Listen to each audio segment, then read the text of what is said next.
Bonsoir à tous, chers auditeurs, chères auditrices, c'est Cyrus et nous nous retrouvons pour le 46e épisode de notre podcast hebdomadaire sur l'actualité footballistique européenne.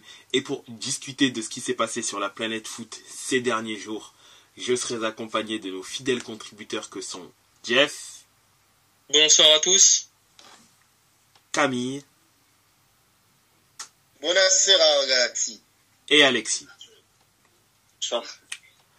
Donc, en plus, étant donné que nous sommes sur une future semaine du moins européenne, avec les demi-finales de Ligue des Champions, de Ligue Europa et de Europa Conférence, dans lequel, comme toujours, on fera nos petits pronos personnels.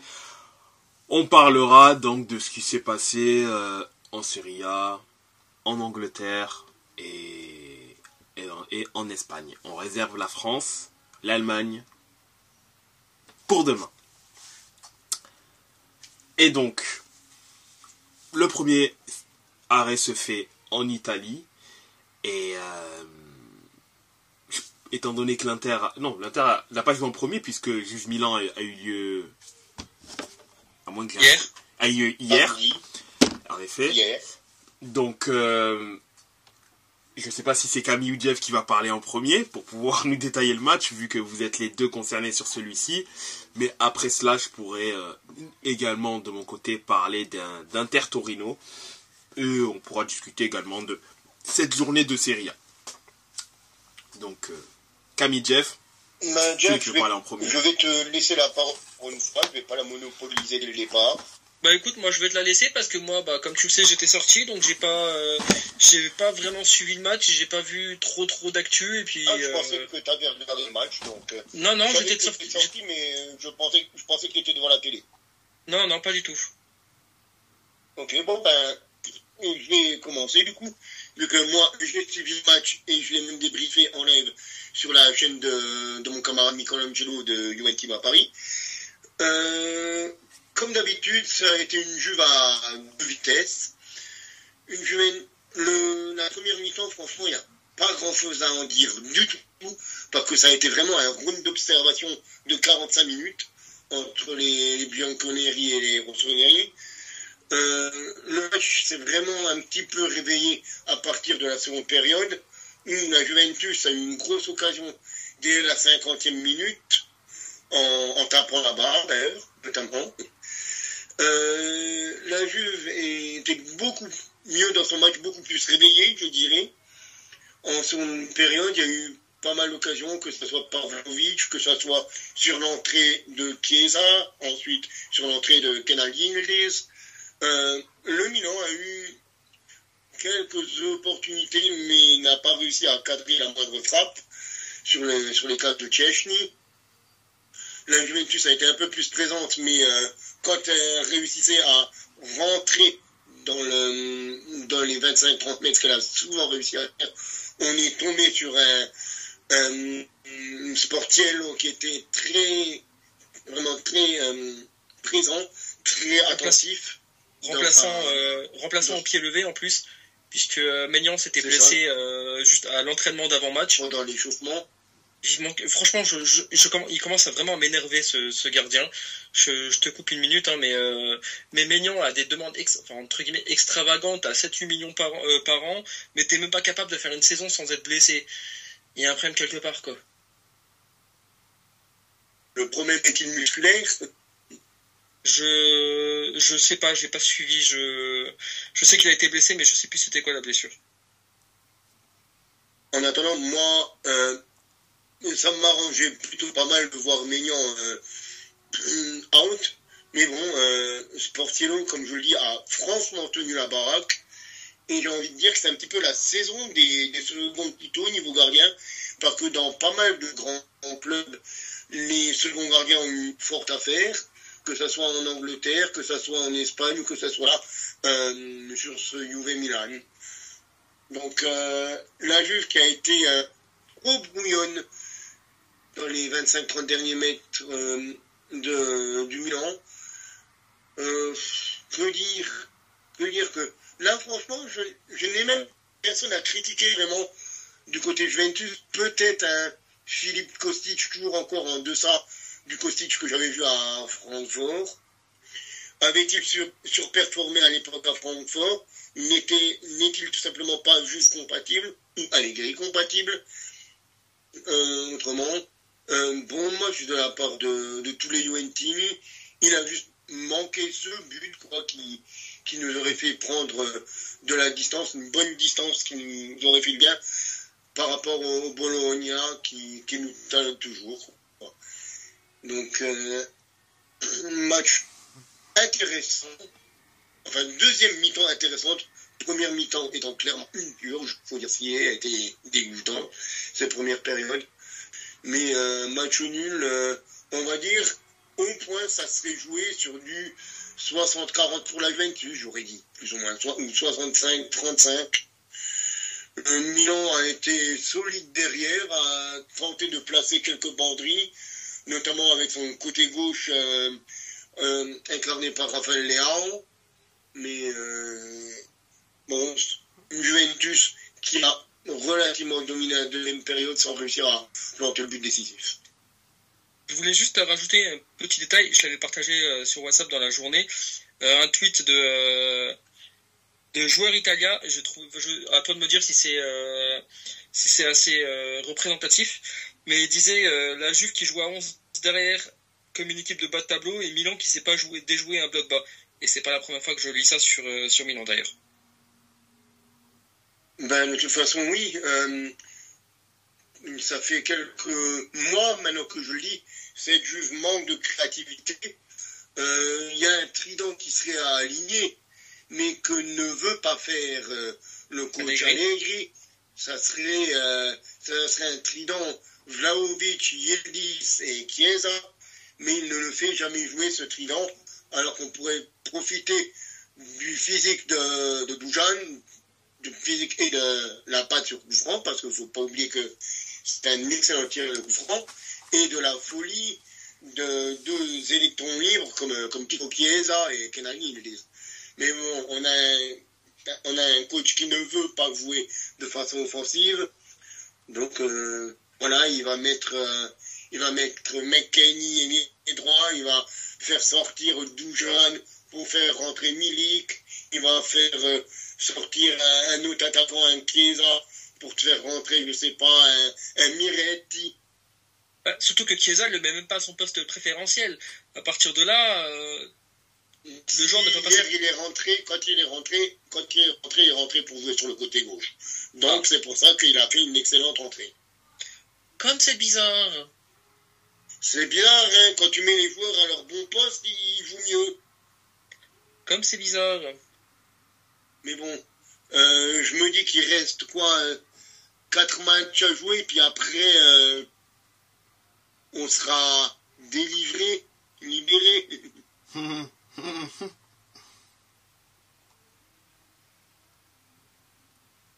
Heureusement que le Bologne s'est aussi un petit peu pris les pieds dans le tapis, parce que sinon, il nous passait donc. C'est aussi simple que ça. Aujourd'hui, Bologne avait la possibilité de récupérer notre 3e place. Ils ne l'ont pas fait. Heureusement pour nous. Donc voilà. C'est une équipe encore en manque de réussite. Pour une fois, c'est pas en manque de jeu. Pas que le jeu, il y en a eu. Clairement, le jeu, il y en a eu. Il y a eu des belles séquences du côté de la Juventus. Mais non, malheureusement, que trop peu abouti à des occasions cadrées, des occasions vraiment dangereuses pour Sportiello. Comme dit, à part la barre et 2-3 arrêts vraiment où on se dit mais c'est pas possible.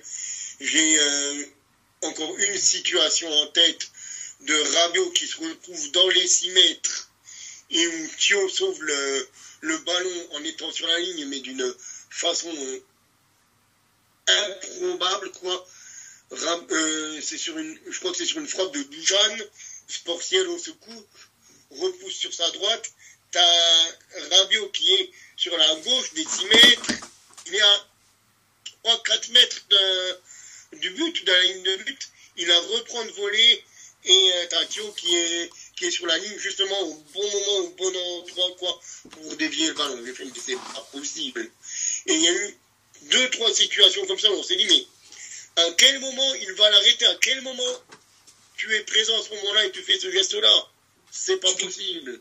Surtout que Thio est en manque de confiance et il n'est pas un excellent défenseur quand il joue. Après, je dis pas il est mal géré, hein. Je remets pas la faute entièrement sur le joueur, mais voilà, c'est pas sur lui que je compterais personnellement cette saison pour faire ce genre d'action salvatrice. De toute façon, on a bien vu que les jeunes joueurs qui viennent de Bundesliga et qui arrivent en Serie A, ça ne marche pas bien. Alors on a vu la même chose l'année dernière ou il y a 2 ans avec le petit Franks qui venait de Wolfsburg. Alors, oui, mais c'est vrai que il faut dire aussi que Pioli n'aime pas les jeunes. C'est pas que Pioli, hein, c'est propre aussi à beaucoup d'équipes de Serie A. La Serie A, un petit peu. Voilà, non mais c'est vrai, je vais pas critiquer que Pioli pour taper sur lui gratuitement. C'est beaucoup d'entraîneurs d'Italie, à part peut-être des gens qui sortent des sentiers battus comme des Thiago Motta ou d'autres. Thiago Motta, Juric, ou même maintenant des Rossi. Oui, voilà, eux ils vont faire un peu plus confiance à la jeunesse, et c'est bien d'avoir des coachs comme ça du 13 au 21e siècle, on va dire. Mais ouais, effectivement, Vranck, ça a été très, très sous-utilisé. Enfin, il n'a pas été utilisé du tout, d'ailleurs. Je crois qu'il a eu 0 minute de temps de jeu. Il n'est même pas rentré une seule fois en tant que du banc de touche. Il a été préféré à des Bakayoko, à des Adli, même si Adli, attention, Adli mérite de jouer, hein. Mais voilà, il a pas été apprécié du tout par Pioli. Oui, comme dit, c'est un jeune joueur, donc. Oui, c'est ce qu'on en parlait. Déjà à l'époque, on en parlait quand il y a eu la rumeur de transfert. Tu me disais que ouais, c'est un jeune. Il est bon, mais forcément, il est perfectible. C'est normal. De toute façon, un jeune joueur est toujours perfectible. Bien sûr. Même quand il s'appelle à la rigueur Kylian Mbappé, ou Messi, ou Ronaldo, ou Jude Bellingham. Mais bien sûr, même, vous voulez. Même le Messi, même le Mbappé qui est arrivé la première année quand il est arrivé au PSG, ou même l'année d'avant quand il était à Monaco, bien sûr, il était déjà très bon, mais il était largement perfectible, c'est normal. C'était rien à voir avec le jeu qu'il a aujourd'hui, comme Messi par exemple à l'époque.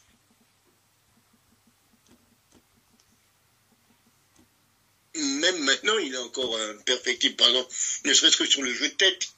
Ah, mais bien sûr. Sur le jeu de tête, sur le fait de gérer la vitesse, les dribbles, etc., il n'y a pas de souci. Il a largement des choses à améliorer. Mais Pioli, il n'aime pas ça. Lui, Pioli, son type de jeu à lui, c'est de vouloir des jeunes, des joueurs qui sont prêts, qui sont déjà incisifs, qui connaissent leur poste, leur taf, etc. Et c'est un peu dommage. Parce que si ça se trouve, Vranck, chez nous, il aurait pu performer.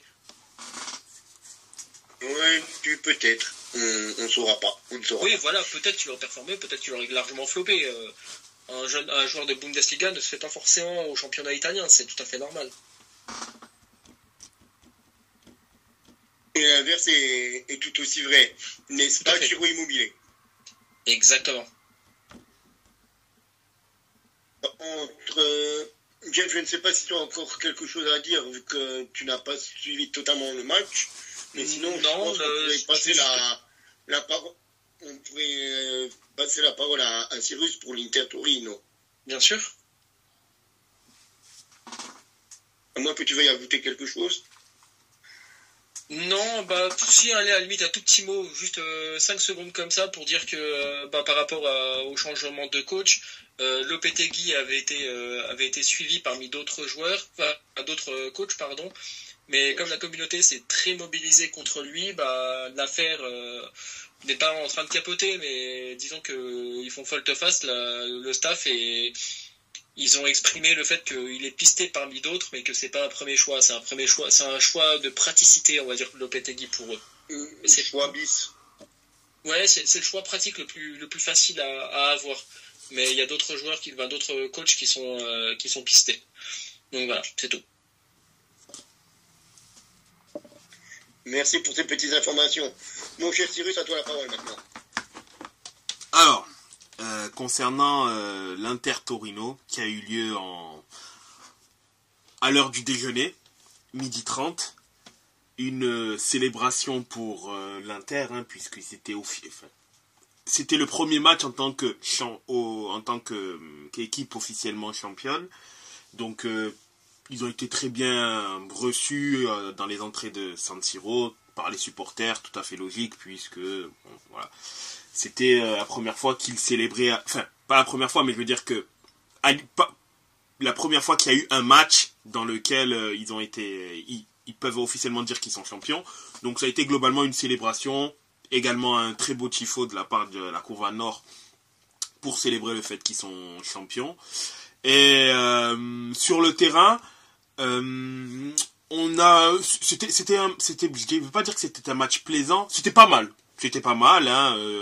l'Inter a pas été mauvaise, a été globalement bonne. J'ai trouvé que le Torino aussi était pas mal, mine de rien. Le Torino a été globalement sérieux dans ce match-là. C'est vrai que le tournant du match, ça a quand même été l'expulsion directe de Tameze, qui a vraiment malheureusement libéré libérer le match, libérer l'Inter dans ses velléités notamment offensives. Et bon, ils l'ont payé, malheureusement ils l'ont payé, mais par 2 buts du Turc Çalhanoğlu, une fois dans le jeu suite à un beau très belle passe décisive de Mkhitaryan, la deuxième fois sur penalty. Étant donné que c'est le tireur officiel de penalty, et il ne rate quasiment pas de penalty, Çalhanoğlu. Donc c'est lui le tireur attitré. Fun fact, il a voulu donner le penalty à Martinez, qui lui pour le coup est en difficulté dans cet exercice-là, et également n'a pas marqué depuis quasiment 2 mois.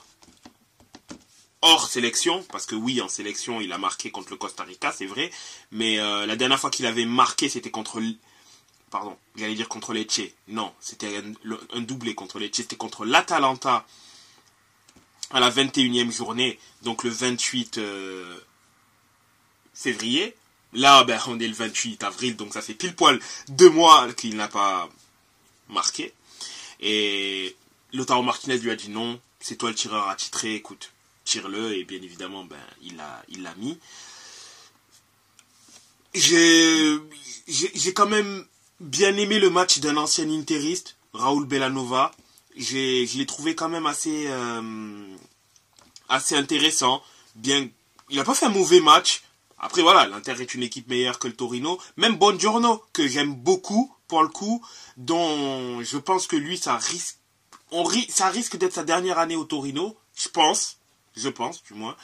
Et on sait qu'il est pisté par les plus gros clubs italiens notamment, donc j'ai bien aimé aussi, parce que c'est quand même un des joueurs que je suis aussi, parce que je sais que il pourrait potentiellement avoir une place en sélection s'il arrive à passer le cap et continuer à avoir de belles performances. Donc il a été pas mal, c'est intéressant pour la suite. Et bon, c'était l'un des rares à se distinguer, enfin l'un des rares du moins à ne pas avoir pris l'eau sur ce match-là, parce que le Torino n'a pas été mauvais, mais c'est l'un des meilleurs du côté du Torino, également avec Bellanova. Et il me tarde que cet été, il parte dans un club de meilleure facture en Italie. Je préférerais qu'il reste en Italie. Et de voir ce qu'il peut donner dans un... Bon, je dirais pas à l'Inter, parce qu'à l'Inter, quoique, parce que De Vrij et Acerbi ne sont pas éternels, mais il risquerait pas d'être titulaire, et je pense que le fait de ne pas être titulaire pourrait le freiner dans sa progression. Et déjà il y a Bissek du côté de l'Inter qui fait déjà de bons matchs, et il n'attend qu'une chose, c'est d'avoir un temps de jeu régulier. Donc je me dis, c'est vrai que ça serait intéressant d'avoir Buongiorno pour avoir éventuellement deux des trois éventuels futurs défenseurs de la Nazionale, mais il risquerait pas d'avoir un temps de jeu optimal par rapport à son développement. Donc je suis un peu sceptique à ce niveau-là, mais qu'il aille dans un... Buongiorno. Oui. Buongiorno, il est plus ou moins pisté par Milan en plus. Hein. Oui, c'est ça que je dis, il est pisté par les plus gros clubs en Italie. Ça, je le sais. J'allais dire, Buongiorno, il est pisté par tout le monde. C'est ça, exactement. Il y a lui et Scalvini aussi, tu vois. Donc, autant Scalvini, je sais pas s'il partira de l'Atalanta, mais Buongiorno, lui, franchement, je pense qu'il va partir et ça serait le bon moment pour qu'il parte en plus. Scalvini, il a une chance de venir aussi chez nous parce que vu qu'il y a Charles de Ketteler qui va partir, l'option d'achat va être déclenchée par l'Atalanta et ils veulent aussi Scalvini. Donc, est-ce qu'ils vont l'inclure dans le transfert? Est-ce qu'ils vont en faire un truc à part? Je sais pas, mais après, effectivement, on a besoin de défenseurs aussi. Tu vois que Gavia fonctionne très bien, il n'y a pas de souci. Mais Kalulu, cette année, a été très gêné par les blessures. Tomori, plutôt incertain. Kier va partir. Après, t'as un jeune de la Primavera, mais bon, pour l'instant, avec Pioli, et voilà, quoi. Donc, ouais, Milan va aussi avoir besoin de défenseurs centraux cet été. Ouais, après, Scalvini, c'est un transfert qui va se négocier à minima à 40 millions, pas moins. À minima encore, parce que c'est globalement sa valeur. Et Buongiorno, je pense aussi ça sera à peu près la même chose, 35-40. Après, c'est vrai que vous avez l'avantage d'avoir le deal avec le Belge, qui fait que il peut y avoir effectivement un échange, ou du moins un arrangement qui peut se faire. Voilà, rabais, qui peut se faire. Si l'Atalanta accepte de faire un arrangement avec Charles de Ketteler, hein. C'est pas encore dit. Oui, après, ça c'est les négociations qui doivent se faire. Mais sur ce match-là, ouais, je suis globalement satisfait. Toujours en lice pour aller tâter les 100 points. J'espère vraiment, pour le coup, que l'Inter va le faire. Va tâter les 100 points. Hein, Vous pouvez encore taper le record de la Juve?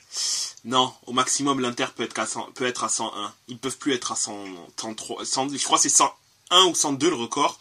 Et en faisant match nul contre Cagliari, l'Inter ne pouvait mathématiquement plus dépasser la Juve, si je ne dis pas de bêtises. Je sais que là, l'Inter est à 89 points. Il reste 4 matchs. 4 x 3, 12. Ouais. Non, on peut égaler, si je ne me trompe pas. Camille, de toute façon, je pense que tu pourras me corriger. Le plus haut point de la Juve, c'est 101. C'est ça?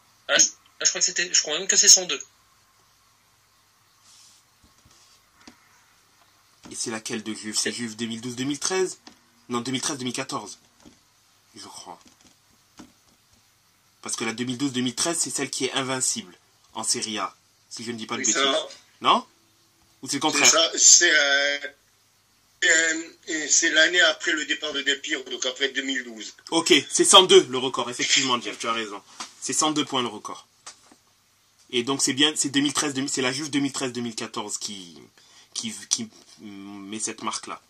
Mais du coup, ça serait bien que l'Inter puisse se rapprocher, dépasser, c'est plus possible, mais voilà, être avec 101 points, je pense que ça serait quand même historique. Pour le coup, et ça traduirait même. Et ça serait toujours 101 points, ça serait toujours encore aussi le deuxième plus haut. Le plus haut total, ouais. Deuxième plus haut score, quoi. Voilà, donc il y a encore ça à aller chercher, puisque oui, parce que oui, d'accord, l'Inter là, à l'heure actuelle, bien évidemment, il y a 19 points d'écart. D'ailleurs, c'est même plus grand que l'écart qu'il y avait. Non, c'est égalité. C'est à égalité avec ce qu'il y avait eu en 2013-2014 en plus. Puisque la Roma a 85 points, donc ça fait 15... Non, 17. Ça fait 17, pardon. 17 points d'écart, là on est à 19. Donc ouais, mathématiquement, on peut encore être sur un écart plus grand, malgré le chiffre qui ne pourra pas être plus haut que la Juventus 2013-2014. Mais voilà, les 100 points, c'est quand même symbolique. Et voilà, j'aimerais quand même bien que cette Inter-là... C'est seulement la deuxième fois, je crois, qu'une équipe italienne passe la barre des 100 points. Ouais, parce que j'ai pas du tout le souvenir d'une équipe italienne qui a franchi la barre des 100 points. Les plus de 90, oui, je sais que l'Inter 2006-2007... Ouais, c'est ça. 2006-2007 a tapé les 95 points et avait perdu, je crois, qu'un match aussi. Après, bon, il y a la Juve des années 2010 où plusieurs fois ils ont tapé les 90 points. Voilà. Mais Naples aussi a tapé les 90 points lorsqu'elle a gagné le Scudetto. Par contre, le Milan, non, mais ça c'est autre chose. Et donc, concernant les autres matchs de cette 34e journée de Serie A. Alors, les autres matchs, veux-tu les faire ou je les annonce? Oui, je vais les faire pour les autres matchs. Alors, Frosinone a battu la Salernitana 3-0. Net et sans bavure. Hein. D'ailleurs, avec un autre but de Mathias Soule, son 11e but en championnat. Prêté d'ailleurs jusqu'en... Ouais, il va revenir à la Juve.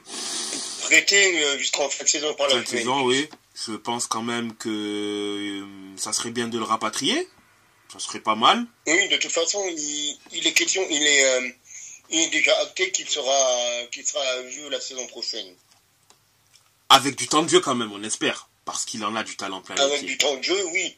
Évidemment, avec du temps de jeu. Je pense qu'il va se disputer les places sur les ailes, je pense notamment avec Yildiz. Ouais, il y a moyen parce que... Si on joue à 3, je pense que ça sera Vlahovic avec Milik en backup. Et on aura 3 ou 4 joueurs sur les ailes avec Chiesa, Yildiz, Soulé et probablement Link Junior s'il reste. Ouais, et pour le coup, ça serait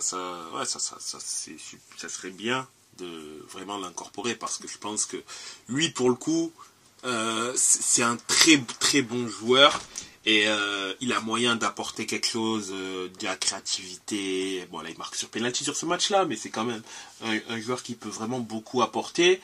Et dans ce déficit créatif, ben lui pourrait apporter sa pierre à l'édifice et être un joueur capable de désorganiser le bloc équipe adverse ou les blocs bas. Les blocs bas, justement, c'est le type de profil qui manque un peu à cette Juve-là. Et donc, je pense que ce sera positif d'avoir.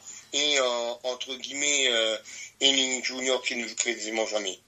Et en parlant de penalty, juste pour faire un petit aparté, dans le derby sévillan, le Betis vient d'ouvrir la marque sur penalty par Isco. Donc pour le petit live, le petit suivi live actuel du derby de Séville. Mais raconte-nous ce qui s'est passé dans les autres matchs de Serie A, s'il te plaît, mon cher Cyrus.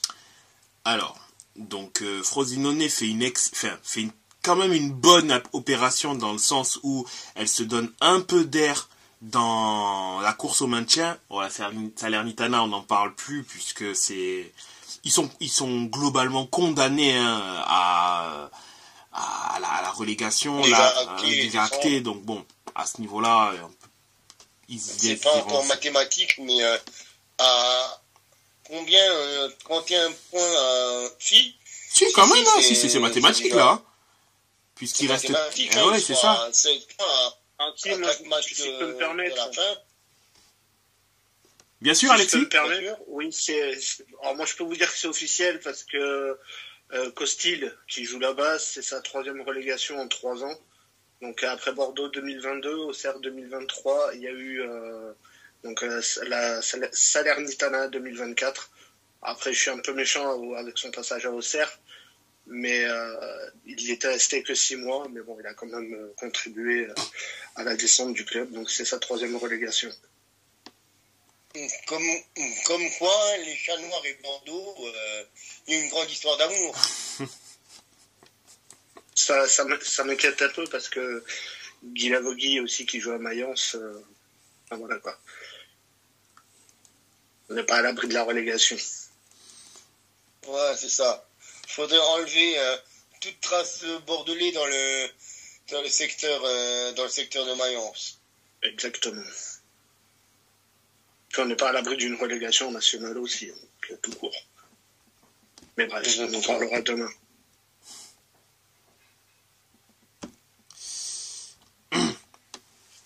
Et donc, avant le match de la Juve, il y avait Lecce qui jouait contre Monza, un match qui s'est terminé sur un match nul. Hein. Deux équipes qui sont assez proches dans le classement, qui donnent un match nul. La Lazio qui continue à enchaîner les bons résultats. Bon, là c'est pas super compliqué dans le sens où elle joue contre une équipe qui est globalement mal classée, les Las Vérone, mais elle a fait le minimum syndical, qui est de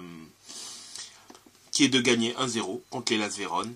Bologne, qui comme tu l'as indiqué, a manqué le coche contre Udine et a fait match nul. Et a manqué du coup la possibilité de pouvoir passer la Juve, mais bon, elle reste quand même à la troisième place, c'est ça. Bon, elle reste quand même à 2 points, c'est quelque chose. Et il me semble en plus que la Juve va jouer contre Bologne dans je crois 2 journées, mais en tout cas, je sais que la Juve va jouer contre Bologne. Ben justement, c'est l'avant-dernière journée, la 37e journée, il y aura un Bologne-Juventus. La semaine prochaine, ils joueront bien une équipe. Bologne jouera bien une équipe turinoise, mais ça sera le Torino. Torino, c'est ça, exactement. Torino et ensuite Naples et après la Juve le 19. Donc, c'est dommage pour eux, mais là, déjà la qualification pour la Ligue des Champions se rapproche. C'est quand même quelque chose de positif pour eux. On verra ce que ça donne, hein, puisque pour l'instant, on ne peut pas dire que ce soit complètement fait, puisque l'Atalanta a encore un match en moins. A encore un match en moins à jouer et donc pourrait virtuellement, en cas de victoire, être à 3 points, enfin, devant. Être à 3 points de Bologne, mais surtout être en zone Ligue des Champions au détriment de l'AS Roma. AS Roma, qui d'ailleurs a fait, je pense quand même, une mauvaise... Enfin, vu la physionomie du match, je pourrais même pas dire que c'est une mauvaise opération, hein, parce que c'est globalement Naples qui a, je dirais, dominé les débats, mais une mauvaise opération comptable, dans le sens où elle accuse un peu le coup, là maintenant elle a 4 points d'écart en faisant match nul 2-2 contre Naples. Naples, bon, eux ça va être très difficile d'avoir ne serait-ce qu'une qualification européenne l'année prochaine, mais au-delà de ça, c'est l'AS Roma qui est pour l'instant encore 5e, donc encore qualifiée pour la C1, mais elle est à 4 points de Bologne. Elle a le souffle de l'Atalanta derrière elle. La Lazio qui est aussi à 4 points, pas très loin, mais attention, parce que l'AS Roma... Attention la Roma. Parce qu'elle a quand même encore la Juve à jouer, et derrière l'Atalanta, en plus, elle a entre-temps, enfin, entre les deux, une double confrontation contre les Leverkusen. Cette première quinzaine du mois de mai va être costaud pour l'AS Roma. Va être très très costaud. Mais je suis très hypé déjà par le AS Roma Bayer Leverkusen. Bon, là on est plus en Serie A, mais on est en Europe. Mais je suis quand même très hypé parce que je sais que l'AS Roma, au niveau européen, ces dernières saisons, c'est assez costaud. Que ce soit en C3 ou en C4. Et Leverkusen, les invincibles de l'année, ça va être un beau match. Ça va être un beau match, ça va être la finale, entre parenthèses, de l'Europa, quoi, tout simplement. Parce que je pense... Par contre, je fais déjà une annonce, hein. Je serai pas au match cette fois-ci. C'est noté, mais donc, ouais. Vu le prix des places déjà, vu le prix des places pour les quarts de finale, les demi, on va éviter. Ah ouais, forcément. Ça se comprend tout à fait. Mais voilà. En tout cas, on parlera de notre manière de l'Europe en deuxième partie. Mais ça risque d'être un très très bon match. Et c'est positif. Et oui, c'est ce résultat-là. L'AS Roma est à portée de tir de l'Atalanta. Bon, qui pour mine de rien, elle est pas très loin de Bologne, mais la Lazio n'est pas très loin d'elle. Donc attention, il y a de la possibilité pour qu'ils perdent des points. Et donc, ça pourrait éventuellement gâcher le bon travail de De Rossi. Ils ne perdent pas beaucoup, c'est vrai. Mais attention, parce que rien n'est fait encore pour la qualification en Ligue des Champions. Et pour moi, même s'ils allaient en Ligue Europa, avec le travail qu'a fait De Rossi, quand on sait dans quel état était la Roma en début de saison,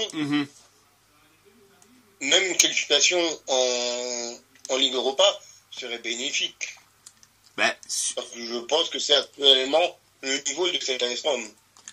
Ouais, voilà, c'est ça. T'as exactement dit ce que je pensais. Que vaut-il de mieux? Que vaut-il de mieux pour l'actuel AS Rome de Rossi?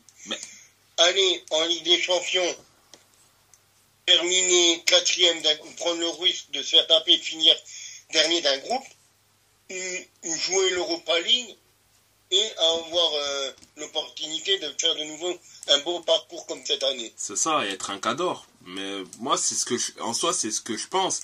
Après, il est vrai que je comprends, si t'es supporter, tu vas vouloir chercher plus. Je suis tout à fait d'accord et c'est normal. Tu vas pas dire, oui, bon, moi, je pense que... Oui, mais après, faut aussi être réaliste. Par exemple, le cas du FC Séville en Espagne, c'est tout sauf insultant. Le niveau Ligue des Champions, ils peuvent l'avoir peut-être sur 1 an, 2 ans, parce qu'ils ont du coup une formidable équipe.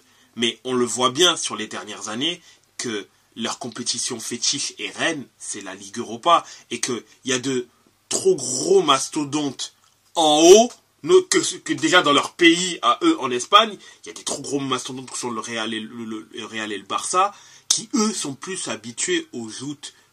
Oui, certes, le Barça, ces derniers temps, a un peu déserté la Ligue des Champions, puisqu'elle a été 2 fois en Ligue Europa. Mais ce que je veux dire, c'est qu'en temps normal, les 2 mastodontes plus l'Atlético jouent la Ligue des Champions régulièrement, passent des tours. Eux sont habitués. Pas le FC Séville. Alors que, justement, en Europa, qui est, je pense, à mon avis, là, le véritable niveau de Séville, où ils sont très dangereux, c'est là où ils s'épanouissent le mieux. Et l'AS Roma, on le voyait, en Ligue des Champions, c'était assez compliqué. Ils ont eu une année où ça a été exceptionnel et ils ont pu aller en demi-finale. Mais derrière, quand tu vois l'AS Roma sur les dernières années, ils gagnent la C4, ils font finale de C3. Là, cette année, ils sont encore en demi-finale de C3.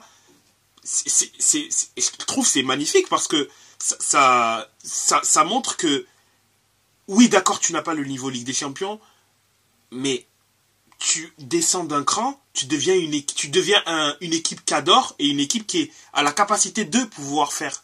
Parce que pour le coup, j'aurais du mal à... Même si j'aurais du mal à dire... Je ne mettrai pas facilement Leverkusen favoris sur cette rencontre-là. Oui, sur la forme de la saison, bien évidemment, tu vas te dire Leverkusen, rien ne peut les atteindre. Oui, mais l'AS Roma a un CV pour le coup solide sur les dernières saisons européennes. C'est clairement si on s'en tient au rationnel, parce que Leverkusen, c'est pas du rationnel, c'est de l'irrationnel. Ce qu'ils font, et les preuves en est lorsque demain on parlera de l'Allemagne. C'est grave, à ce niveau-là, c'est trop. Mais si on parle de rationnel, on va se dire, l'AS Roma, sur les 2-3 dernières saisons, ils font quand même 2 finales européennes, dont une en Europa. C'est que c'est quand même costaud. Il y a des certitudes. Oui, c'est pas le même coach, mais il y a quand même des certitudes et il y a quand même des joueurs qui ont connu ces 2 épopées-là. Donc, c'est pas une équipe, et dont certains leaders, par exemple, un Dybala, un Lukaku, a connu des longues joutes européennes. Donc, c'est quand même une équipe qui a un minimum d'expérience. Et c'est ce qui va faire que tu peux pas facilement dire « Ouais, mais les Leverkusen, ils sont intouchables cette saison, donc c'est bon, ils vont réussir à passer l'AS Roma. » Peut-être qu'ils vont passer l'AS Roma, mais l'AS Roma, je pense, c'est l'adversaire le plus difficile sur les 3 autres en lice. Puisque pour le coup, c'est le vice-champion en titre. Et s'ils sont encore en demi-là, c'est qu'ils sont costauds. Donc, voilà. Mais ouais, je pense personnellement que le niveau que l'AS Roma, elle s'épanouirait plus facilement à être en Europa League, mais je leur souhaite pas de rester bloqué en Europa League, mais je pense que c'est le niveau qui peut plus facilement leur coller par rapport à ce que eux pourront mettre pour pouvoir être compétitifs. Parce que oui, pour être compétitif en Ligue des Champions, faut mettre une montagne d'oseille et avoir une équipe très très forte, mais sur plusieurs années. Alors que tu sais que si t'es l'AS Roma, tu as de très gros joueurs, soit ils risquent de vouloir partir chez les trois gros, ou ils partiront à l'étranger.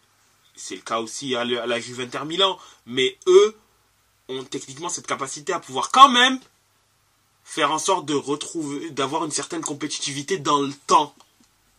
Ce qui n'est pas totalement le cas avec l'AS Roma. Mais bon. En tout cas, je souhaite que cette double confrontation soit à la hauteur de ce que les deux équipes peuvent donner. Exactement.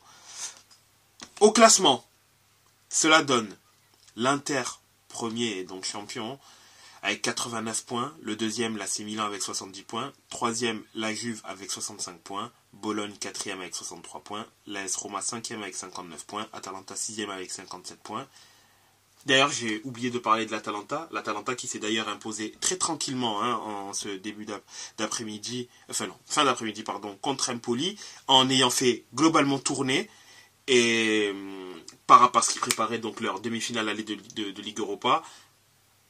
Attention pour l'OM, parce que autant l'Atalanta c'est le meilleur match-up possible parce que c'est une équipe qui attaque beaucoup, mais va falloir être clinique parce que eux, c'est clairement l'équipe qui peuvent t'en mettre 4 et après tu vois plus le jour.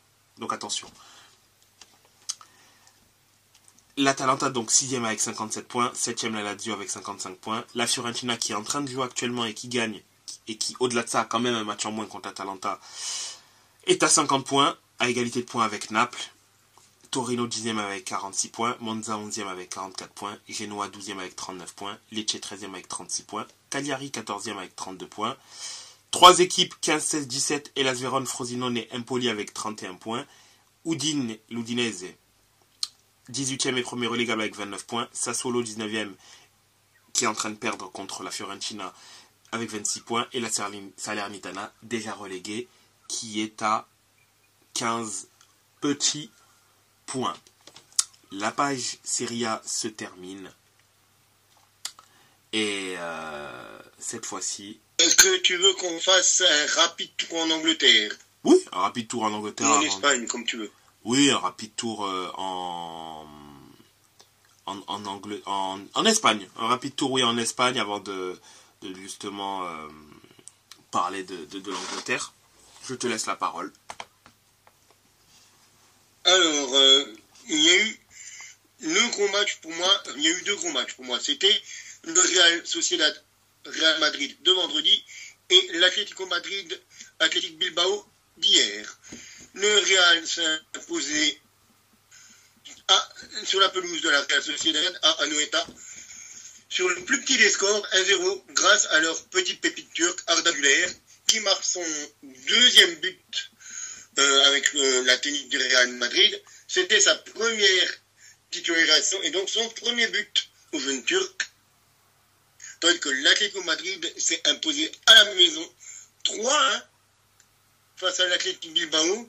Un match avec l'Athletic Bilbao qui a été marqué malheureusement par des nouveaux faits racistes où les 2 frères Williams ont été ciblés. Mais pour répondre à ça, la meilleure façon, c'est la façon de Nico Williams qui avait marqué le but de l'égalisation à la 45e après une ouverture du score de Rodrigo De Paul à la 15e. Pour une fois, notre Grisou n'a pas marqué. C'est Oren Correa et Unai Simon contre son camp qui se sont chargés des réalisations. Donc notre Grisou national qui n'a pas été grandiloquent, devrais-je dire, hier, mais il ne peut pas pourtant être le sauveur de son équipe. Pour les autres matchs, on a Girone, la désormais plus surprise, qui s'est imposée sur la pelouse de Las Palmas de 0. Le Deportivo Alavés, dans un match bien ficelé face au Celta Vigo, s'est imposé 3-0.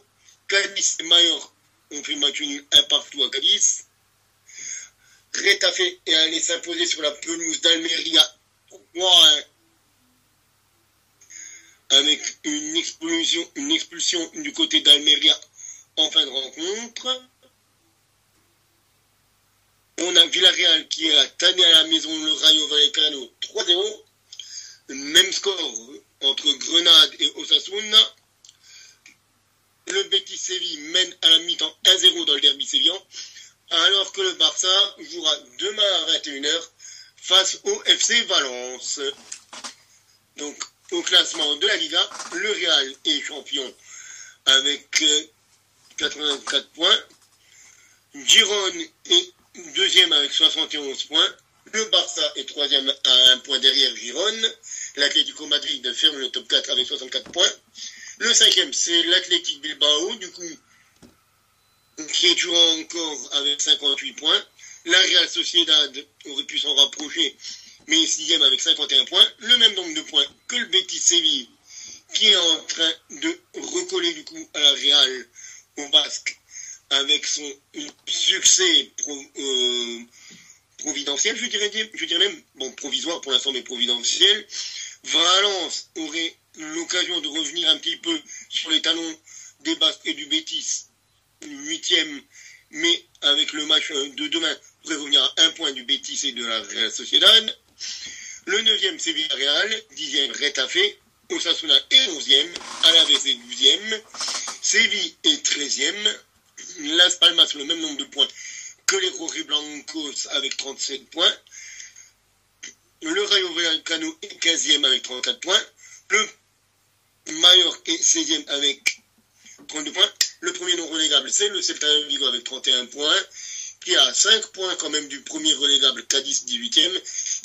Grenada et Almeria ferment la marche. Merci pour ces informations. Et après ce petit détour court en Espagne, je vous propose, messieurs, qu'on fasse une petite pause et qu'on se rejoigne juste après. Exactement, en effet. Allez, à tout de suite. À tout de suite. À tout de suite. Nous voici de retour pour la seconde partie de notre podcast. Et cette fois-ci, nous parlerons donc de ce qui s'est passé en Angleterre. Donc, concernant l'Angleterre, après on pourra bifurquer du moins sur nos pronostics concernant le football européen. On a eu un peu de nouveau. Enfin, je dis un peu dans le sens où il y a une équipe qui semble marquer le pas, malheureusement. Malheureusement. Cette équipe, c'est Liverpool. C'est Liverpool qui donc a concédé l'ouverture du score, mais qui avait réussi à changer la physionomie du match, à reprendre le contrôle du match et avoir l'avantage, mais a quand même concédé l'égalisation. Il y a eu également une petite entre parenthèses polémique dans le sens où Salah était quand même agacé au moment où il est rentré en jeu, dans le sens où il estimait que c'était quand même assez tard pour qu'il puisse, lui et les autres, rentrer pour essayer de justement faire changer la physionomie du match. Et il a également indiqué qu'en soi, s'il devait parler concernant le match,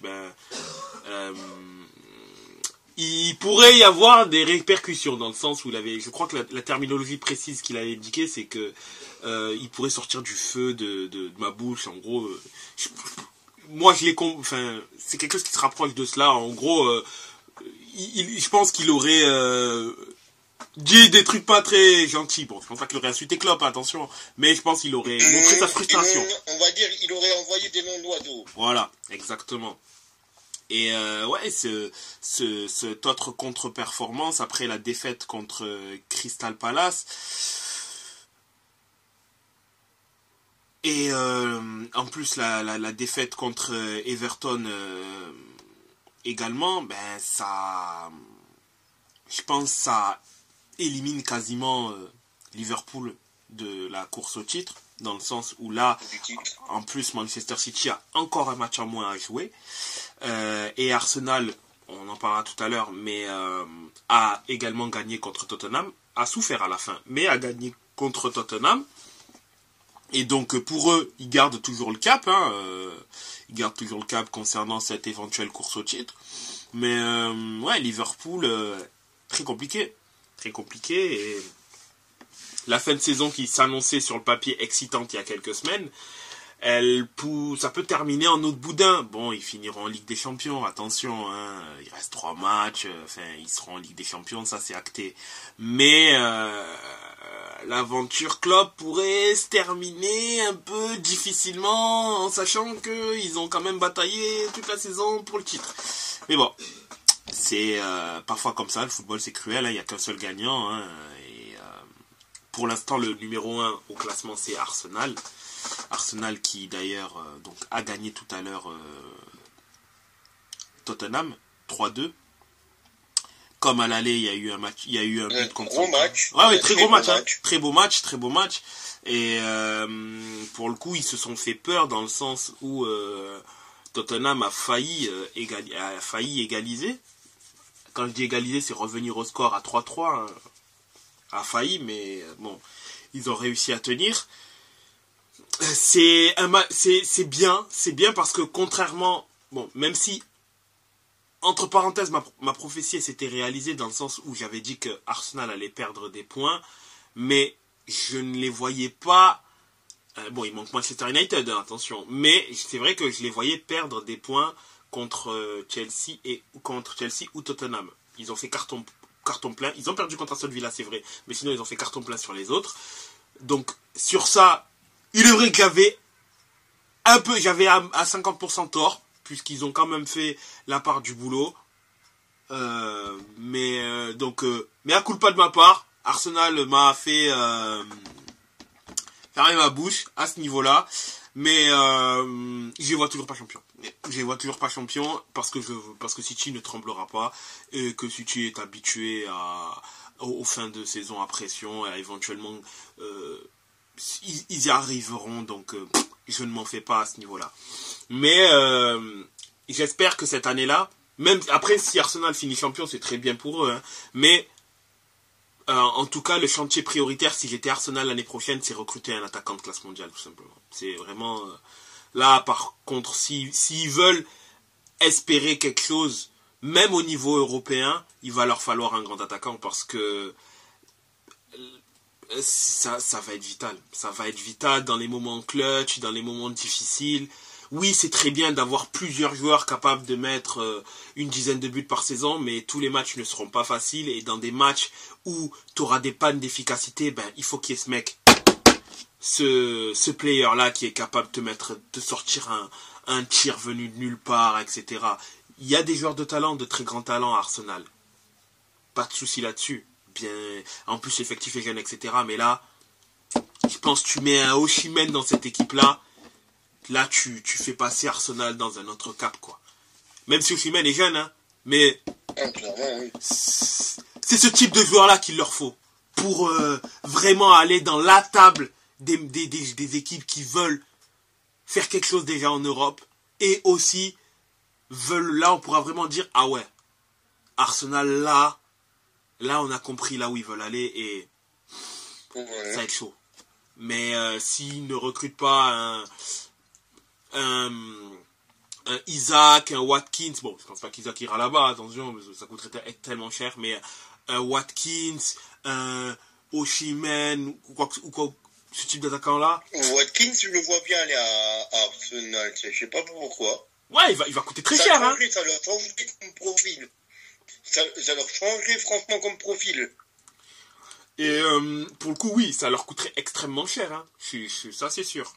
Après, il est clairement, il est en train d'entrer dans les meilleures années pour un attaquant où il entre dans l'âge où il est en pleine maturité footballistique et je pense que Après, il faut voir ce qu'il va faire à... Bon, je pense quand même qu'il va être pris à l'Euro. Ça serait étonnant qu'il ne le soit pas pris. Après, évidemment qu'il ne sera pas titulaire parce que bon, devant lui, il y a un joueur qui affole les compteurs en Bundesliga. Donc bon, c'est compréhensible. Mais il peut très bien faire souffler Kane. Il peut très bien, dans un match à faible enjeu, si l'Angleterre gagne ses 2 premiers matchs, par exemple, de être titulaire sur un 3e match, ou sur un match à 120 minutes, rentrer en jeu et essayer d'apporter. Donc, il y a quand même des possibilités. Et ça serait intéressant de voir ce qu'il va donner à l'Euro. Mais ouais, Arsenal, quoi qu'il arrive, même s'ils sont champions, je pense qu'il leur faut quand même il leur faut ce gros attaquant-là. Il leur faut ce gros attaquant-là. Si même Guardiola, qui lui-même s'est obstiné pendant des années à ne pas vouloir recruter de gros attaquants, a compris, voilà, et je sais que Guardiola est obstiné, mais si lui-même a pris le choix d'avoir ça, c'est qu'il a compris la nécessité et l'importance d'un tel profil, d'un tel type de joueur, du moins. Donc, tellement, oui. Donc Arsenal, je pense que vous savez ce qu'il vous reste à faire à ce niveau-là. Les Wolves, qui gagnent 2-1 contre Luton. Luton qui a été dans la réaction, un peu tard, mais qui a été dans la réaction. Manchester United, fidèle à lui-même, fidèle à son irrégularité chronique. Encore un match nul. Après une victoire contre Sheffield, le dernier du classement, mais bon, comme si c'était très compliqué de gagner contre Sheffield, là ils font match nul contre l'avant-dernier. C'est Manchester United, c'est très compliqué cette saison. D'ailleurs, par contre, quand même, il faut le souligner. D'ailleurs, il joue à Munich maintenant. Ah, oui, bien joué. Bien joué. Mais Anthony a marqué. Merci. Anthony a marqué et c'est son premier but en championnat cette saison. Et il a marqué sans faire la toupie. Exactement. Voilà. Il faut le préciser quand même. Exactement. Donc voilà, premier but en championnat pour l'homme qui valait 90 millions d'euros. Voilà. C'était pas 100 ? Lui, non, c'était un peu plus de 90, je crois que c'est 93 ou 94. C'est 95, pardon. Et peut-être 100 avec bonus. Je sais pas pourquoi j'avais 100 millions en tête. Peut-être avec bonus, ça atteint les 100. C'est peut-être... peut-être, j'allais dire peut-être avec toutes les primes, les bonus et tout. C'est pas impossible. Ce qui reste une aberration, mais bon.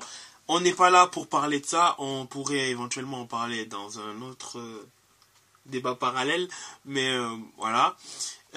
Crystal Palace qui fait match nul contre Fulham.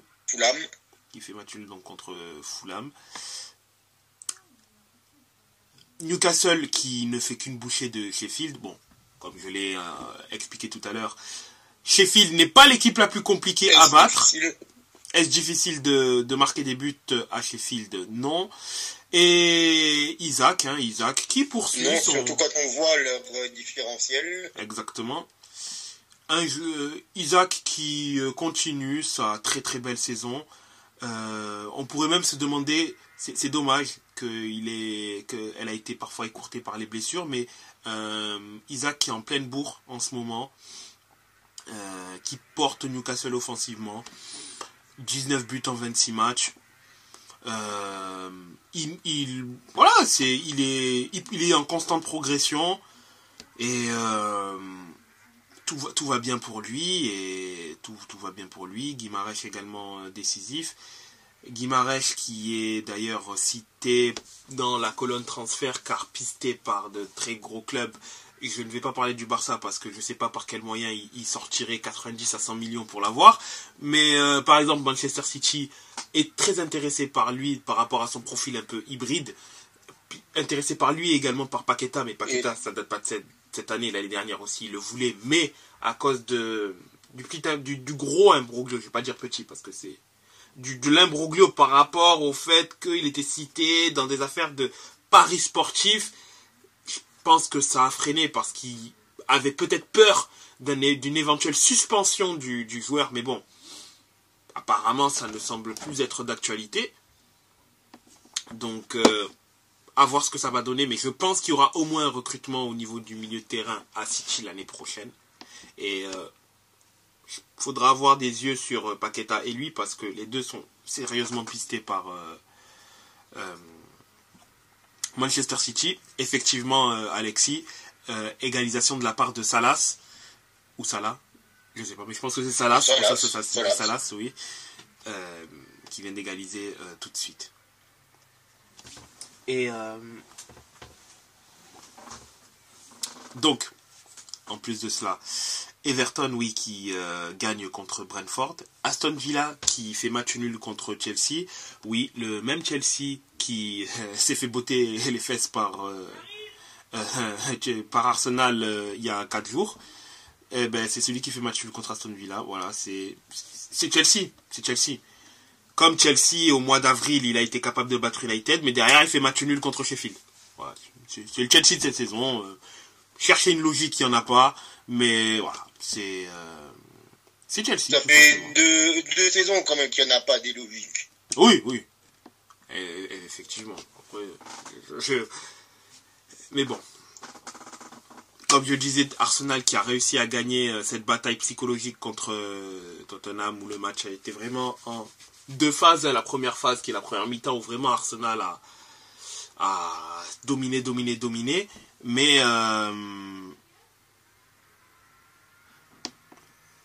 il y a eu d'ailleurs un but refusé pour Van de Ven.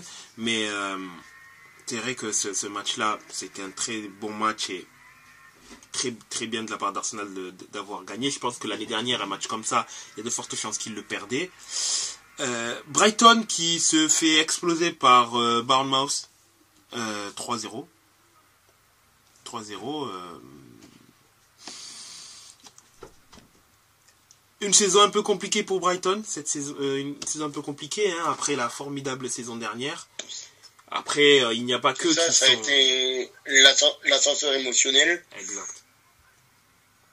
Mais bon, il n'y a pas que qui sont en deçà de leur niveau. On peut parler aussi de Newcastle, hein, dans cette saison-là, mais dans le rayon de déception, du moins pour cette année. Donc bon, voilà, après ça arrive parfois que ce soit comme ça. Et Manchester City qui, eux, n'ont pas tremblé pour aller battre Nottingham Forest, hein,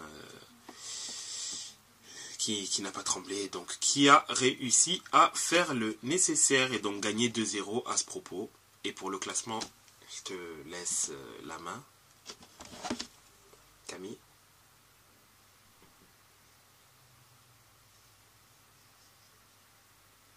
Pardon ? Je te laisse pour le classement. Alors, bien sûr, on va faire le classement. On a alors actuellement comme leader, comme tu l'as si bien dit, Arsenal avec 80 points. Mais Arsenal a un match d'avance sur Manchester City qui a 79 points. Arsenal a 35 matchs et Manchester City 34. Liverpool est 3e avec 35 matchs et 75 points. Donc, ils sont décrochés théoriquement de la course au titre. Et qu'ils ont déjà 5 points de retard sur Arsenal et un match de retard par rapport à Manchester City. Les 4e, c'est Aston Villa avec 67 points. Le 5e, c'est Tottenham qui est déjà décroché aussi du top 4 avec Tottenham. Manchester United est 6e avec 54 points. Newcastle a un point derrière les Red Devils, 7e. West Ham, les Hammers, sont 8e. On a 2 équipes à 48 points. Chelsea et Bournemouth, 9e et 10e. Les Wolves sont 11e avec 46 points. Brighton est 12e avec 44 points. Fulham a un point des Seagulls avec la 13e place. Crystal Palace est 14e avec 40 points. Everton est 15e avec 36 points, mais Everton qui sont sur une belle lancée actuellement avec 3 victoires de suite. Brentford est 16e et après 4 matchs sans s'incliner, se sont inclinés. Nottingham Forest, ça va de mal en pis, est actuellement premier non relégable. Luton Town enchaîne 3 défaites de suite et premier relégable. Burnley, après la bonne victoire de la semaine dernière, fait match nul. Et Sheffield est toujours encore bon dernier.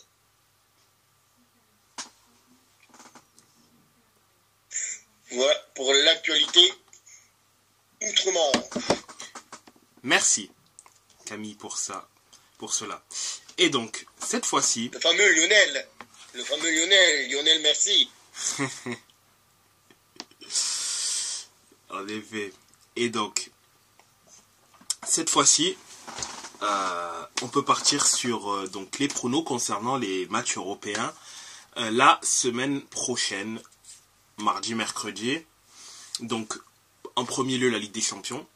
Donc, on aura droit mardi au Bayern contre le Real. Mercredi, Dortmund PSG.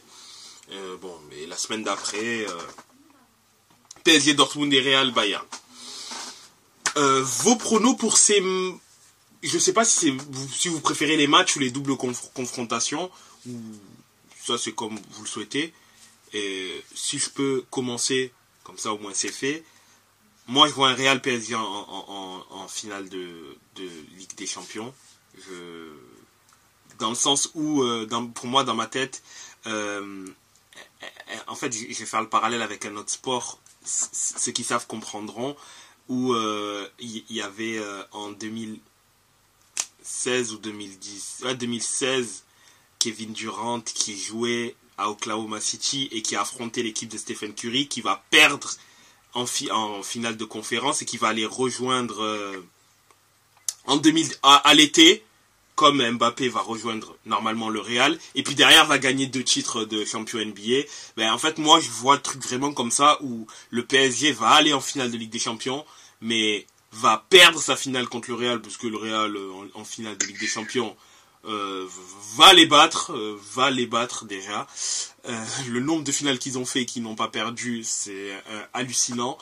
Et déjà, c'est 3 défaites en plus de 17 finales, si je ne me trompe pas d'ailleurs.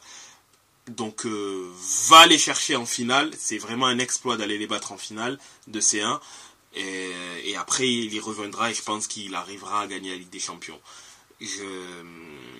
Je pense que le Real est quand même, même si le Real effectivement n'a plus un Cristiano, éventuellement un Benzema, je pense quand même que le Bayern de cette année, qui est en mission pour sauver sa saison, a quand même des failles, et on les connaît leurs failles, et je pense que le Real a tout ce qu'il faut pour pouvoir les exploiter, a tout ce qu'il faut pour annihiler le jeu des Bavarois, même s'ils n'ont plus leurs armes secrètes pas si secrètes que ça, en attaque, notamment par Cristiano Ronaldo pendant des années et Benzema dernièrement. Et le PSG, c'est parce que pour le coup, ils ont déjà joué contre Dortmund en phase de poule, hein. Ils ont joué plusieurs fois Dortmund, notamment le dernier run en 2020, où ils sont allés en finale de Ligue des Champions. Et ils vont le faire, ils vont réussir. Le PSG est quand même meilleur que Dortmund sur papier, même si Dortmund a quand même éliminé l'Atlético Madrid, ce que je ne pensais même pas qu'ils allaient faire, tant je pensais que l'Atlético était plus costaud que ça, surtout qu'elle avait éliminé un Inter qui était en pleine bourre. Ils n'ont pas volé leur place, ils sont en demi parce qu'ils sont en demi. Je pense quand même que le PSG va réussir. Je pense pas qu'il y aura un blowout, que le PSG va leur mettre 4-0, 4-0, mais le PSG va être sérieux et 2 victoires par 2 buts d'écart semble quelque chose de complètement possible. Donc je vois, oui, un PSG Real en finale de Ligue des Champions. Pour moi, il y a 2 choses en fait qui se battent dans ma tête. Il y a les choses que je pense qui vont se passer et les choses que j'aimerais. Déjà, dans les 2 cas, je vois Paris passer face à Dortmund. Parce que comme tu as dit, Je pense qu'ils vont réussir à, s'imposer face à Dortmund. Je les vois pas faire 2 buts d'écart. Je les vois plus passer sur un petit truc, un truc genre mercredi au Signal Iduna Park, faire un match nul, peut-être un partout, pourquoi pas marquer et puis voir Dortmund marquer, égaliser sur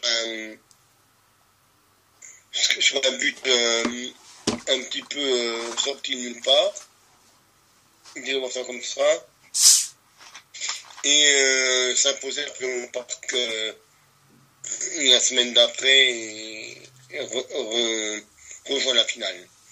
Par contre, il s'agit de Bayern Real Madrid, je préférerais que le Bayern rejoigne le PSG en finale pour avoir un remake de la finale du Covid. Ouais. Pour voir un petit peu si ce Bayern PSG pourrait donner quelque chose d'aussi intense que l'avait été la précédente finale. Et sans Kingsley Coman qui sera certainement encore blessé au moment de la finale. Parce qu'on connaît les malédictions du PSG au moment d'affronter des ex-joueurs. Ouais. Ça ne loupe pas. Après, est-ce que je vois le Real passer face au Real? Ben, c'est un petit peu comme tu as fait le parallèle avec Séville tout à l'heure en Europa League. Le Real, c'est la Champions League. Et la Champions League, c'est le Real. Donc, est-ce que je vois plutôt le Real passer? Malheureusement pour le Bayern, oui. Je vois le Real passer sur je les vois pas forcément gagner à l'Alliance, au Bayern, mardi, mais je les vois s'imposer à domicile au retour au Bernabéu. Et bon, peut-être un 0-0 au Bayern, à Allianz Arena, et un 1-0 ou un 2-1, voire un 2-0 au retour en Espagne. Ok. Alexis, Jeff? Bah, personnellement, je vais pas faire d'aussi grosses analyses que ce que vous avez fait, hein, parce que peut-être Alexis aura plus de détails que moi à dire, mais je suis relativement d'accord avec vos arguments et je suis aussi assez d'accord pour le pronostic de finale, c'est-à-dire Real PSG. J'aimerais beaucoup en tant que... Je vais rajouter un petit détail pour le cœur aussi, pour le coup. J'espère pour le FC Metz, histoire que le FC Metz puisse récupérer l'équipe B du PSG, ce qui serait pas mal pour un éventuel maintien avec la bévue de ce week-end. Mais qui va gagner la Ligue des Champions après? Bah, ça serait beau pour l'histoire que ce soit le BVB, mais comme tu l'as dit si justement tout à l'heure, bah, la Ligue des Champions, c'est le Real, c'est leur compétition, donc qui d'autre que pour la gagner? Ça serait beau aussi pour le PSG, évidemment que ce serait beau pour le PSG, mais et pour la finale, ce sera quand même un bon Real. Enfin, j'espère que ce sera un Real PSG et le Real devrait passer relativement facilement. Enfin, pas non plus. Ils vont pas mettre une manita non plus au PSG. Ils vont pas mettre un 5-0, mais je les vois quand même s'imposer. En tout cas, ce sera un très très beau match.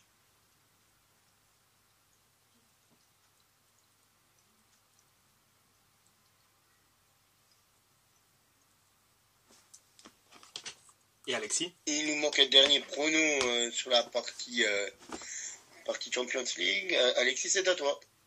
Je sais pas si on m'entend. Si, c'est bon. On t'entend très bien. Ben moi je vais un peu rejoindre ce que vous avez dit déjà sur Bayern Real. Alors personnellement, je vois le Bayern s'imposer mardi, mais une courte tête, un 1-0 ou un 2-1. Mais j'irais plus un 2-1 parce que je pense que le Real est largement en capacité d'au moins en mettre un. Donc le Bayern s'impose mardi et après voilà pour le retour, je pense que le Real sortira le Bayern et il ira en finale. Et Dortmund PSG, autant le match aller à Dortmund me semble indécis, que je vois le PSG quand même se qualifier pour la finale, pour le retour. Jouer un match nul quand même mercredi. Et le PSG s'imposer, puis filer en finale. Et puis je changerai pas parce que je pense que le PSG le mérite en dessous, ça veut pas dire grand chose, mais si on pouvait assister à une finale Real PSG, déjà ça serait beau, et après j'aimerais malgré tout voir le PSG s'imposer en finale.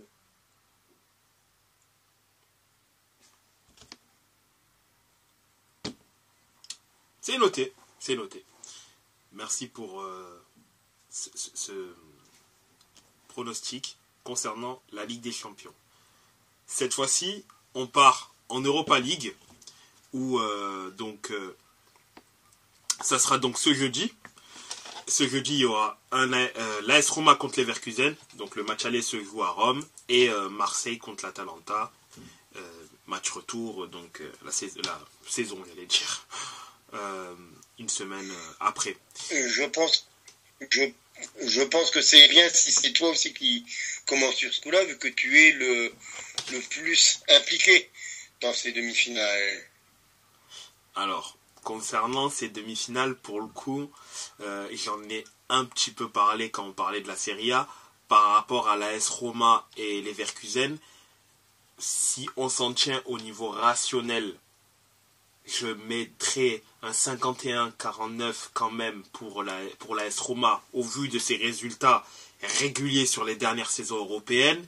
Mais étant donné qu'une équipe, son adversaire pour le coup fait une saison qui les fait une saison irrationnelle concrètement, puisqu'ils sont invaincus toutes compétitions confondues, et on est au mois d'avril, on sera au mois de mai au moment où il y aura le match, on peut pas spécialement raisonner en termes de logique, surtout le nombre de fois incalculable où ils ont réussi à empêcher une défaite en marquant à la 90 plus je ne sais 4, 5, 6, 7, peut-être qu'ils ont marqué un but à toutes les minutes de temps additionnel cette saison. Faudrait voir d'ailleurs ça au passage si ce n'est pas le cas. Parce que c'est quand même assez étrange. Mais c'est étrange, je rigole bien évidemment, c'est preuve de résilience. Déjà je peux te donner un chiffre. Il me semble qu'ils aient marqué à 16 fois le temps additionnel. Ouais. Toutes compétitions confondues cette saison. Parce que la semaine dernière, ils étaient à 15. Et comme ils ont de nouveau marqué cette semaine dans le temps additionnel, 15 plus 1, 16. Je te laisse faire le calcul. Ça fait 18. 15 plus 1, ça fait 18. Et dis donc, heureusement que tu es meilleur commentateur que mathématicien.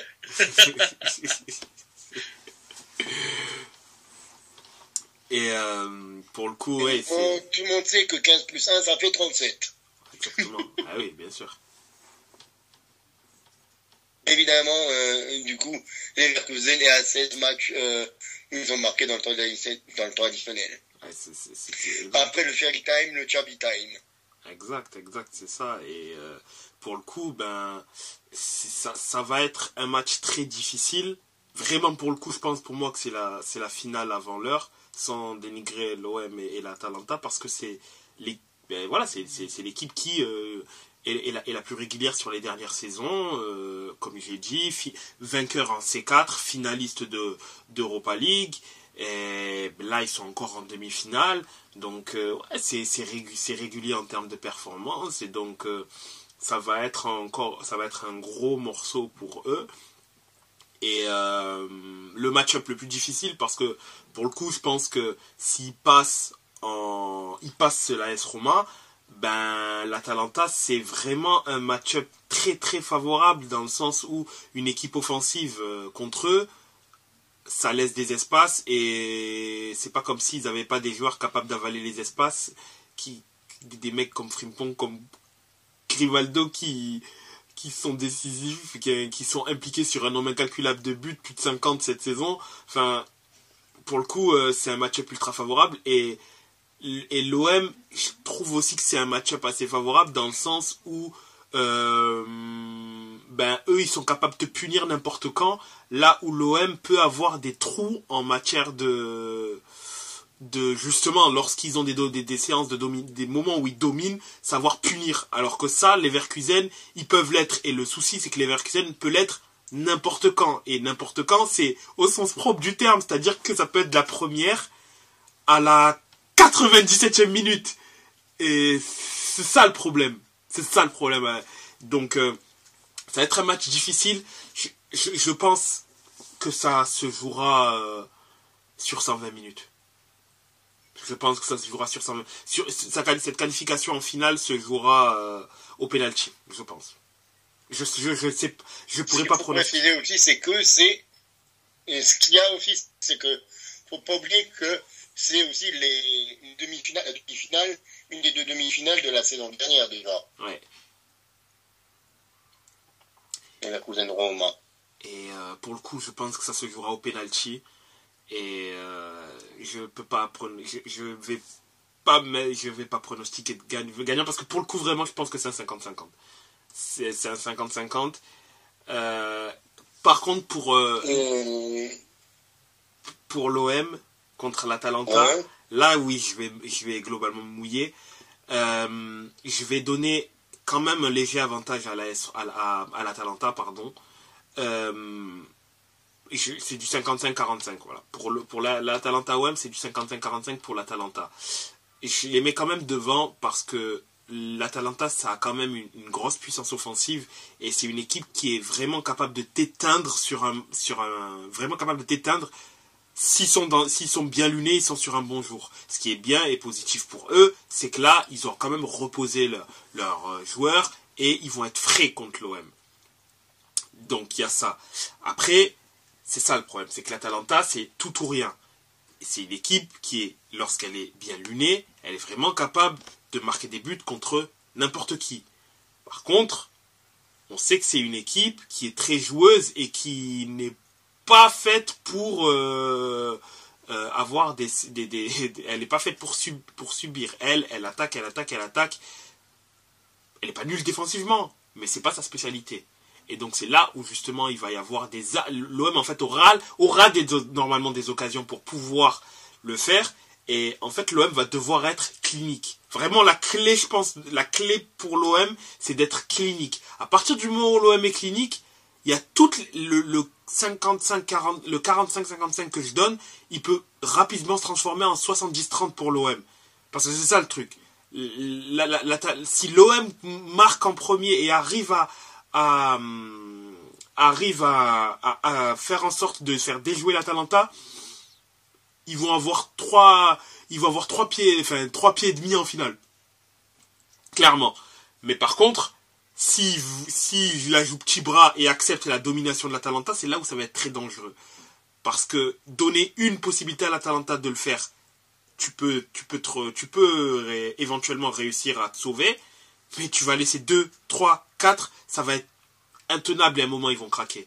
L'OM va craquer. C'est ça le souci. Donc, je mets quand même l'Atalanta favori d'une courte tête, mais la clé de cette double confrontation, ce sera la capacité de l'OM à pouvoir bonifier ses actions offensives. Si l'OM est clinique, elle ira en finale.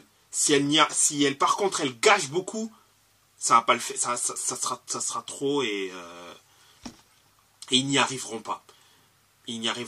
Donc je souhaiterais que je dis aujourd'hui que je pense que l'Atalanta va se qualifier, mais je rajoute quand même un mais. L'OM a toutes ses chances de pouvoir le faire. Vraiment, pour le coup, l'OM a vraiment toutes ses chances de pouvoir le faire. Mais je mets quand même l'Atalanta favori d'une courte tête. Et je dis à l'instant T, ouais, l'Atalanta va le faire. Mais vraiment, l'OM a largement les capacités de pouvoir le faire. Ils peuvent le faire. Voilà. C'est ça ma pensée aujourd'hui.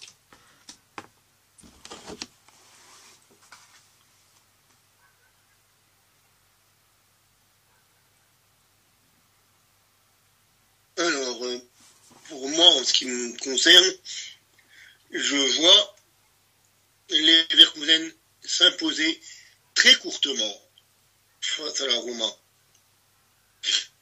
Je les vois faire un 0-0, tenir le match nul à la Roma, et je les vois faire 2-1 à domicile. Je les vois même faire 2-1 avec une ouverture du score de la Roma et un renversement de situation dont ils ont souffert cette saison, avec un but nouveau, peut-être pas dans les arrêts de jeu, mais en toute fin de match. Tandis que pour l'Atalanta Marseille, je suis désolé, mais je vois l'Atalanta aussi. Moi, je les vois par contre largement supérieurs. Enfin, qu'est-ce qu'on appelle largement? Je dirais 2 tiers, 1 tiers, 65-35, quelque chose comme ça, pour l'Atalanta. Parce que comme tu dis, ils ont une puissance offensive largement supérieure, et ils ont aussi un vécu européen récent qui est plus fort que celui de l'OM. Après, il y a un truc qui jouait encore du côté de l'OM, c'est que vous avez dans vos rangs le meilleur buteur de l'histoire de l'Europa League, en la personne d'Aubameyang. Ouais, c'est vrai. Mais je vois quand même la... Pardon? Oui, en effet, c'est vrai que Aubameyang est en pleine bourre cette saison, globalement, mais c'est vrai qu'en Europa, voilà, c'est d'autant plus perceptible. Mais, ouais. Mais comme dit, je vois quand même l'Atalanta avec son expérience sur les dernières années en Europe supérieure à l'OM. Et du coup, je vois Leverkusen et l'Atalanta se rejoindre en finale. Ok.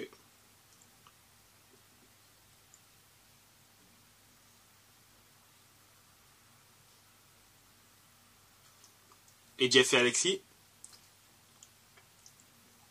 Alexis, tu veux y aller avant moi?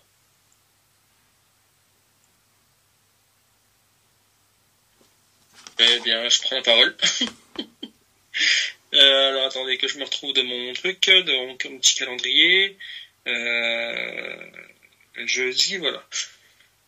Marseille-Atalanta, ça va quand même se jouer au Vélodrome, hein, donc est-ce que le public il va faire son taf et entre guillemets va galvaniser l'équipe de Marseille?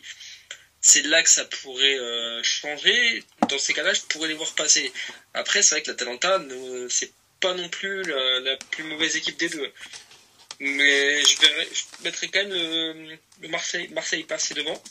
Et Rome-Leverkusen, je dirais comme toi, Cyrus. Hein. Je sais plus si c'est Cyrus ou Camille qui l'a dit, mais voilà, t'as quand même le Bayern Leverkusen.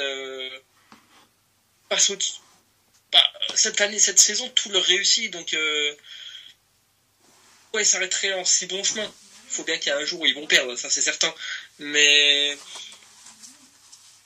voilà, pour moi, ils sont un peu plus rodés que l'équipe de Rome. Ils ont plus de chances de passer.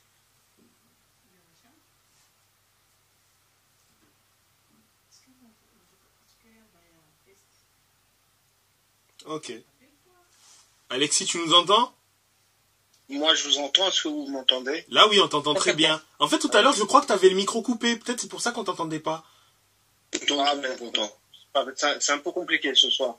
Donc, je vais redire ce que je disais au départ. Oui. Sur Rome-Leverkusen, je vois un match accroché. Après, je vois un remake de la finale de l'an dernier. Mm-hmm. Je vois bien Rome s'imposer assez, assez largement, non, s'imposer sur le score de 1-0 et aller gérer comme ils avaient fait l'an dernier où ils avaient frappé une fois, je crois, et les Leverkusen avaient frappé une trentaine de fois. Donc je vois bien l'AS Rome se qualifier. Donc, voilà. Et concernant l'OM, je me dis que après c'est pas une équipe que je regarde beaucoup. Si je me dis que l'Atalanta est capable d'aller en mettre 3 à Liverpool, ils sont aussi capables d'aller en mettre autant à Marseille. Maintenant, l'avantage du match aller au Vélodrome avec le public peut jouer en faveur de l'OM. Du coup, après, je vois c'est un peu comme Bayern Real. Je vois une victoire marseillaise jeudi, genre 2-1 ou 1-0. Mais par contre, je les vois pas aller en finale sur un match photo.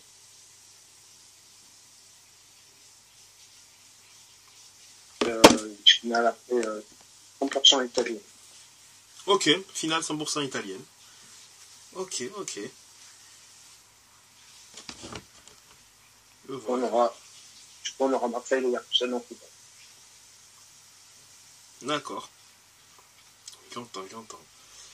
Et pour terminer cette session pronostique, il y a quand même la Ligue Europa Conférence avec Aston Villa Olympiakos qui avait éliminé d'ailleurs le Fener au tir au but.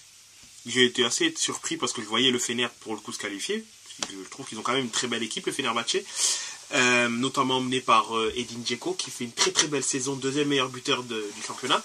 Derrière Mauro Icardi, des ex-interistes, fait même 3 ex-interistes aux 3 premières places des meilleurs buteurs du championnat. Il y a Ray Manage aussi qui a joué quelques petits matchs à l'Inter lorsqu'il était un peu plus jeune. Petit aparté. Donc oui, l'Aston Villa contre l'Olympiakos et la Fiorentina contre Bruges. Bruges, tombeur du PAOK précédemment. Alors, sur ces 2 matchs-là, je vois Aston Villa aller en finale quand même. Je les vois aller en finale contre la Fiorentina. Je pense que la Fiorentina va également retourner en finale d'Europa League contre encore un club anglais pour le coup. Et je pense qu'ils vont perdre encore. Mais je pense qu'il y aura Aston Villa contre Fiorentina. La Fiorentina, ça reste quand même globalement assez solide en C4. Ils vont réussir à le faire contre Bruges. Et pour le coup, ils n'auront pas la Coppa Italia comme la dernière fois lorsqu'ils ont... non, ils n'ont pas eu... Si, l'année dernière... Oui, effectivement, l'année dernière, ils avaient la Coppa Italia contre l'Inter. Ils avaient aussi la finale de C4. Et donc là, cette année, ils n'auront pas la finale de Coppa Italia, donc ils pourront être pleinement concentrés sur cela s'ils se qualifient en finale. Et Aston Villa, parce que Aston Villa, c'est l'ogre entre parenthèses de la compétition, et je pense pas je pense qu'ils feront comme West Ham l'année dernière, et ils y arriveront. Ils iront en finale, et je pense qu'ils prendront la coupe quand même, parce que c'est l'équipe la plus solide, et je pense qu'ils sont pleinement concentrés sur le fait de gagner ce titre-là. Ça va le faire pour eux, ils vont y aller. Ils vont gagner cette coupe. Voilà.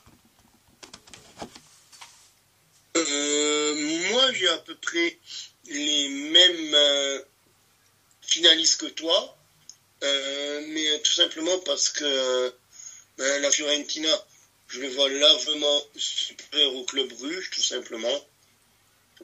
Je trouve déjà que c'est une belle perf que le club Bruges soit arrivé en demi-finale de coupe. Après la Fio, il y a quand même des joueurs de qualité. Et il y a encore plus de joueurs de qualité du côté d'Aston Villa, quand on regarde ne serait-ce que leur attaque avec Watkins, avec Bailey, avec Gabi. Mm-hmm. Moi, je les vois, comme tu dis, favoris de cette fin de compétition. Et je les vois aussi s'imposer en finale. Mais quand tu regardes l'effectif, quoi, ne serait-ce que pas que en tant qu'offensif, mais au milieu de terrain, t'as du Zaniolo, t'as du Tillman, t'as du John McGinn, t'as du Douglas Luiz, t'as du Bouba Kamara qui est blessé actuellement. Derrière, t'as du Lucas Digne, t'as du Clément Langlais, t'as du Chambers, t'as du Pau Torres. Et t'as un garçon qu'on n'aime pas en France, mais qui est très fort, qui est le Dibu Martinez. Je les vois largement s'imposer, quoi. Exactement, oui. Pour moi, ils sont grandissimes favoris. Et comme tu dis, ils devraient succéder à West Ham au palmarès de cette Conference League.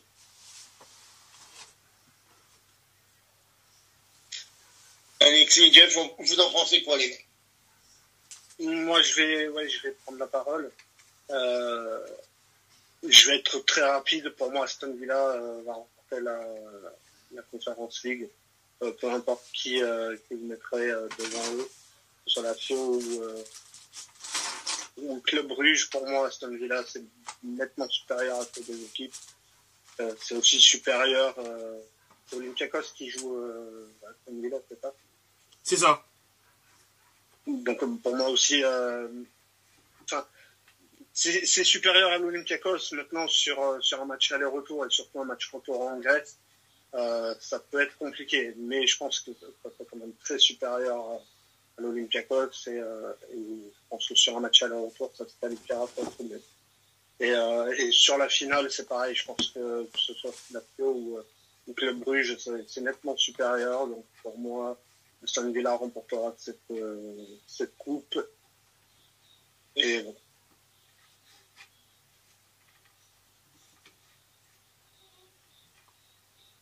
Il manque que toi, Jeff.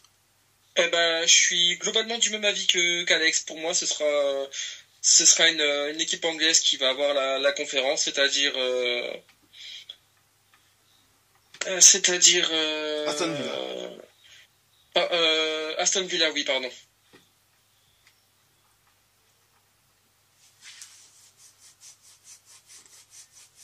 Et sur l'autre demi-finale, Jeff, tu vois qui sont qualifiés entre la FIO et Bruges? La FIO largement. Sans vouloir manquer de respect au club belge, je vois la FIO quand même beaucoup plus plus à même de gagner ce match. Plus armés, Ouais, c'est ça, plus expérimentés. C'est ça.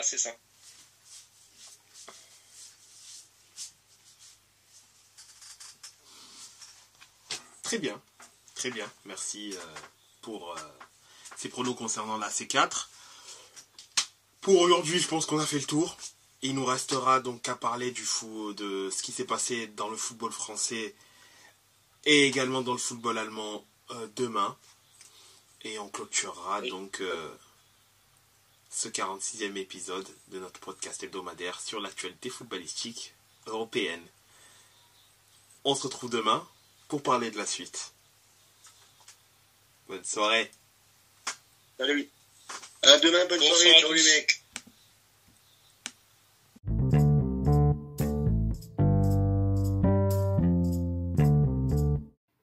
Afin de nous suivre sur les différents réseaux sociaux, vous pouvez aller sur Facebook, La Table Ronde, sur Twitter, La Table Ronde 777, sur Instagram, La Table Ronde, 2 fois tiré du 8.